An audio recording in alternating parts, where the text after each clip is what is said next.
नमस्कार माझ्या मैत्रिणींनो, मी तुमचं माझ्या या चॅनलमध्ये खूप खूप स्वागत करत आहे।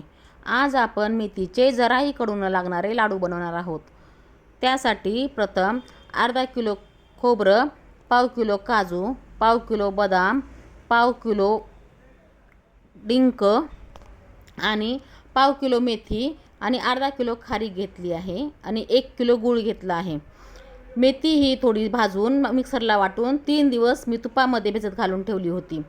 आज आम्ही तयारी करताना खारीक आणि खोबरं एकत्र वाटून घेतलं आहे आणि ते तूप टाकून भाजून घेतलं आहे। त्याच कढईमध्ये तूप टाकून काजूही तळून घेतले आहेत।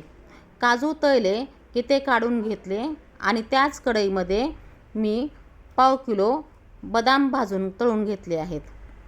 बदाम छान तळले की त्या तुपामध्ये आपण थोडे थोडे करून डिंक छान फुलवून घेऊन तळून घ्यायचा आणि हे सर्व जिन्नस एकत्र वाटून घ्यायचं। हे वाटल्यानंतर आपण सर्व जिन्नस एकत्र करून घ्या। आता आपण गुळाचा पाक करायला घेऊया। गूळ बारीक चिरून घ्या आणि कढईमध्ये तूप टाकून त्यामध्ये गूळ फक्त वितळून घ्या, त्याची पाक करण्याची गरज नाही। आता हे पाक आपण वाटलेल्या सर्व एकत्र जिन्नसमध्ये टाकून घ्या। पाक टाकल्यानंतर त्याला लगेचच हात लावू नका, नाहीतर ते हाताला चटके लागतात। त्यामुळे चम्मचनेच ते मिक्स करून घ्या आणि ते थंड झाल्यानंतरच पुन्हा ते हाताने मिक्स करायला सुरुवात करा। परंतु प्रथम जरा चम्मचनेच मिक्स करा। थोडंसं भाजेल, थोडं थंड झाल्यानंतर हाताने ते मिक्स करायला घ्या, कारण जर तसंच ठेवलं तर ते कडक होऊन जातील आणि आपल्या ह्या जिन्नसमध्ये मिक्स होणार नाहीत।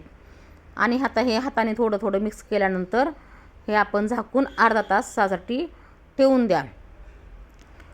हे स्किप थोडं हाताला भाजलं तरी तुम्ही हे बंद करू नका। थोडं भाजलं तरी थोडंसं जास्त मिक्स करून घ्या आणि झाकून ठेवा। आता हे मिश्रण थंड झाल्यानंतर आणखीन एकदा ते सर्व एकत्र एकजीव करून घ्या आणि नंतरच लाडू वळायला सुरुवात करा। हे लाडू 3 दिवस मेथी भिजत घातल्यामुळे थोडेही कडू लागत नाहीत। मेथी जर लगेचच वापरली तर थोडंसं कडू लागायची शक्यता असते, परंतु आपण हे 3 दिवस मेथी भिजत घातली होती त्यामुळे लाडू हे कडू लागत नाहीत। आता याचे आपण लाडू वळून घेऊया। 40 नंतर स्त्री किंवा पुरुषांनी मेथीचे लाडू अवश्य खावे।